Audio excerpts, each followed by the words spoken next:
On continue la visite des anciennes cités minières où on peut trouver de l'or. Alors aujourd'hui on se trouve à Ouro Preto, c'est une ville qui est au cœur du Brésil.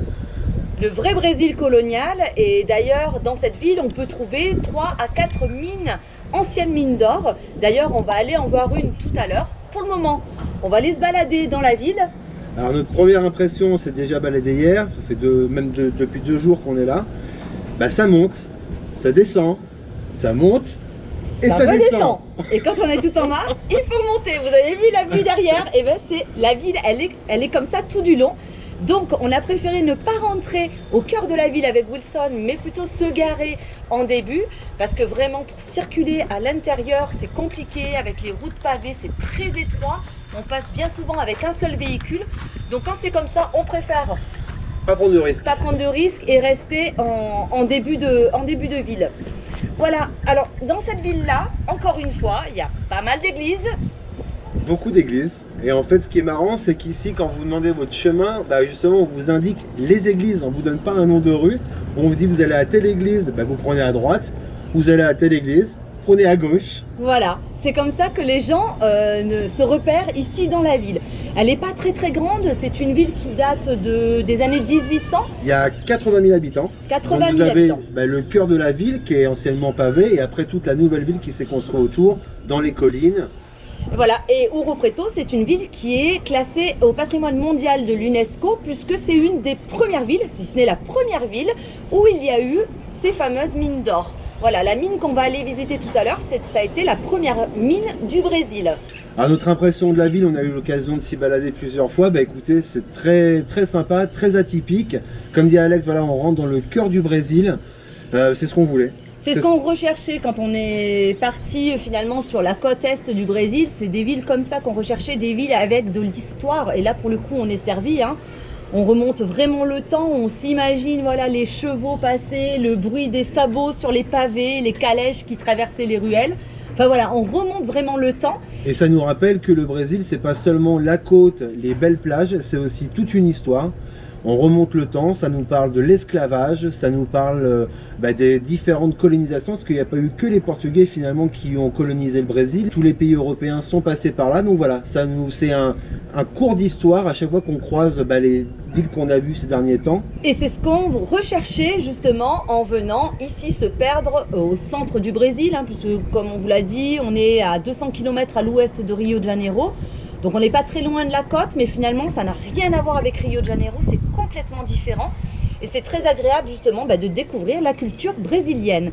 Maintenant, est-ce qu'on va devenir riche? Est-ce qu'on va trouver de l'or comme à l'époque? La suite, bientôt.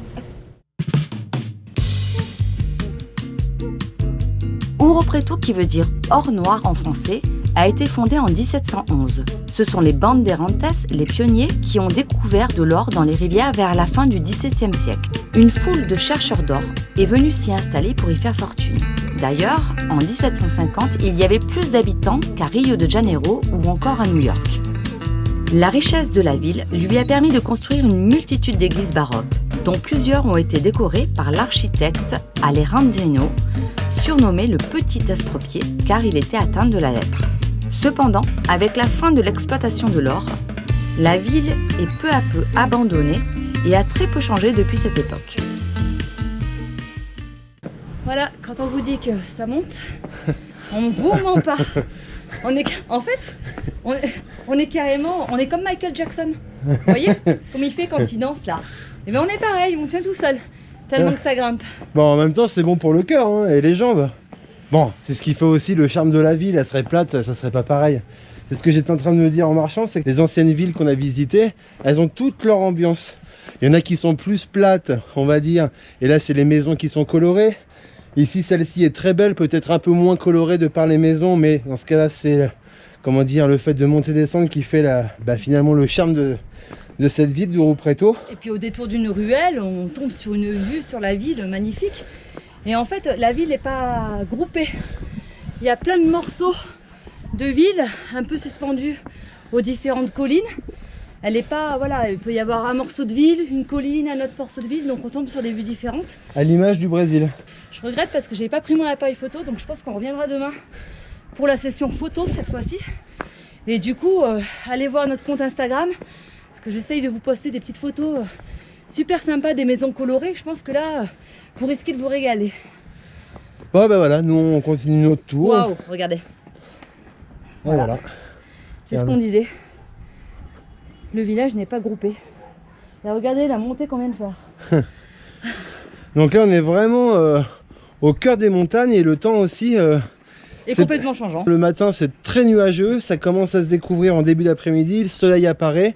Ça dure jamais trop longtemps parce qu'à partir de 18 h, bah, c'est comme dans le reste du Brésil, hein, il fait nuit.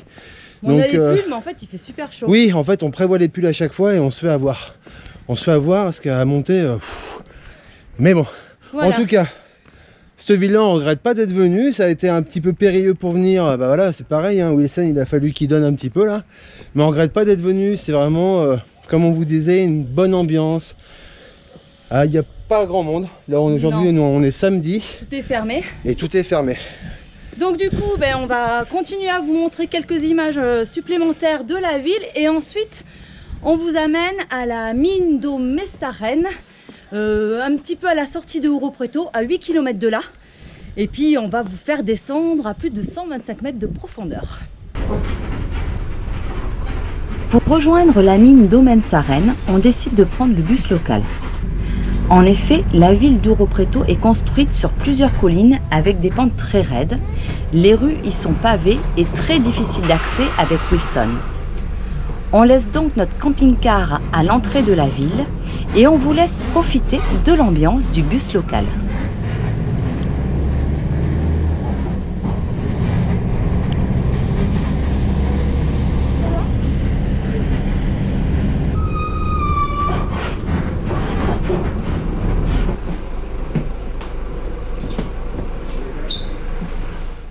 On est à la recherche de l'or, exactement à la mine de Passagem. Et là, on va descendre à plus de 120 mètres sous terre et essayer de remonter l'époque pendant laquelle tous ces chercheurs venaient ici à Ouro Preto pour trouver de l'or. C'est parti, on est dans le petit train, vraiment le petit train de l'époque, hein. Tout est d'époque ici et on commence à s'engager dans la mine. Voilà, donc là, l'idée c'est de suivre les traces des chercheurs d'or comme à l'époque, voir un petit peu comment ils faisaient pour aller récupérer l'or dans les mines.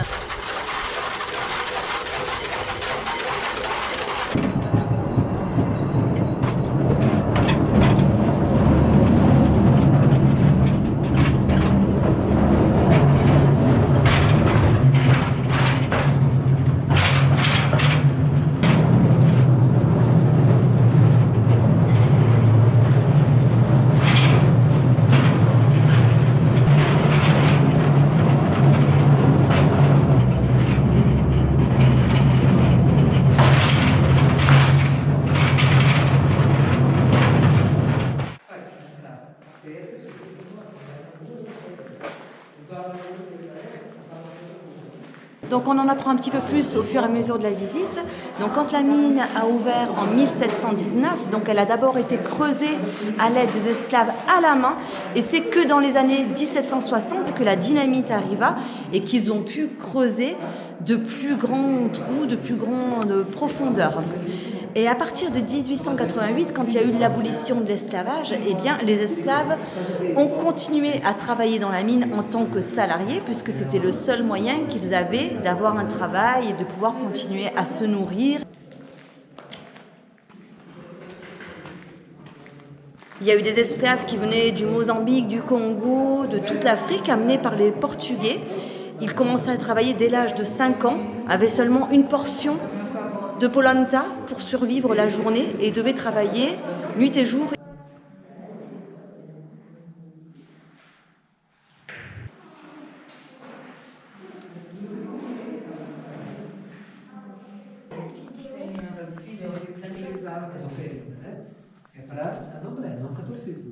Il y avait deux stèles, la stèle qui était plus pour les catholiques et une autre stèle qui était plus pour les religions ramenées d'Afrique par les esclaves. Donc elle nous expliquait que en fait à l'époque et encore même maintenant apparemment ça reste un petit peu compliqué, vu des chrétiens, toutes les religions qui étaient ramenées d'Afrique étaient perçues un peu comme des religions du diable, entre guillemets. Donc il y avait une grosse distinction qui était faite entre les deux. Et bien souvent, les Africains n'étaient même pas acceptés dans les églises.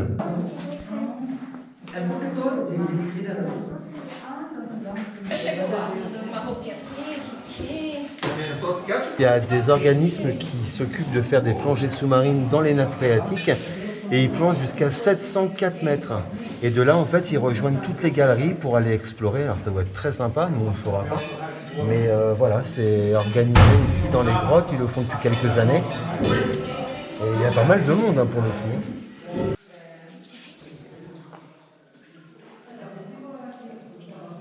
Les eaux qu'ils vont explorer, elles sont entre 19 et 21 degrés toute l'année.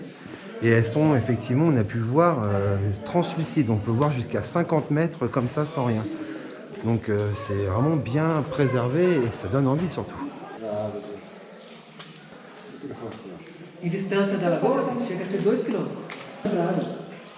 Elle est bonne. Alors l'eau ici, elle n'est pas potable. Le guide nous a dit qu'il y avait plein de mercure, de fer, différents minerais. Et pourtant, elle est si claire qu'on aurait envie de la boire, mais elle n'est pas du tout potable. Non, c'est de l'eau ici.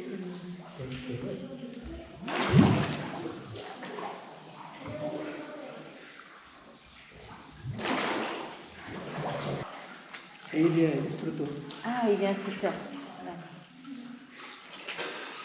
La mine a fermé depuis 1985 et notre guide, qui s'appelle Antonio, avait son papa qui travaillait ici. Il a travaillé en tant que mineur pendant 15 années.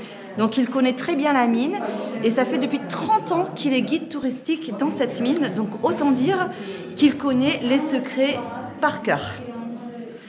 Donc il nous a dit que durant les 300 années où la mine a été exploitée, il y a 35 tonnes d'or qui ont été remontées officiellement, puisque il y avait aussi les esclaves qui ingurgitaient des pépites d'or pour pouvoir les remonter, et également de l'or qui était mis dans le corps des animaux qui étaient ici, et les animaux servaient de mules pour remonter de l'or clandestinement.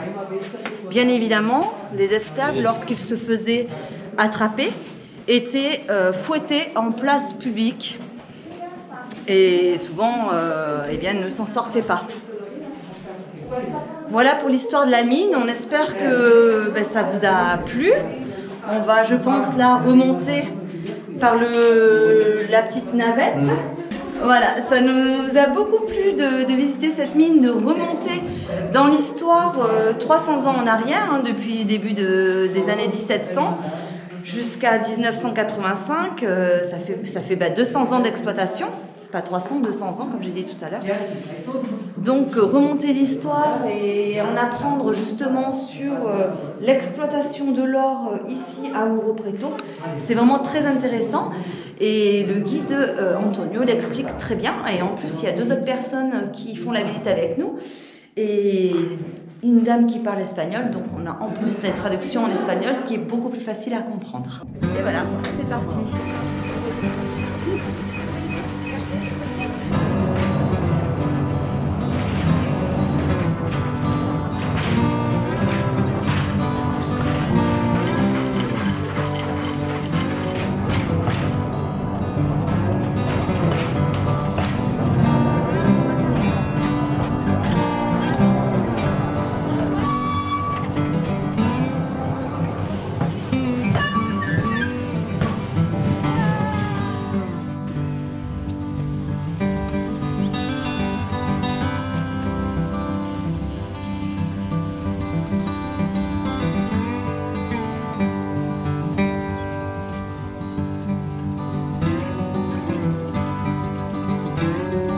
La vidéo se termine.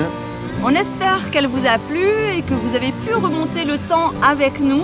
puisqu'on est remonté presque jusqu'en 1700 sur cet épisode. On a retrouvé un peu ce qu'on cherchait finalement au Brésil, toutes ces couleurs, cette histoire à travers les villages qu'on vous a montrés. Bon, par contre, en visitant cette mine, on n'a pas trouvé de pépites, on n'est pas plus riche. Non, mais les enfants ont eu du quartz. Bon, on fera avec. Et on se retrouve bientôt dans un prochain épisode. Et puis en attendant, on vous dit à toutes sur les routes.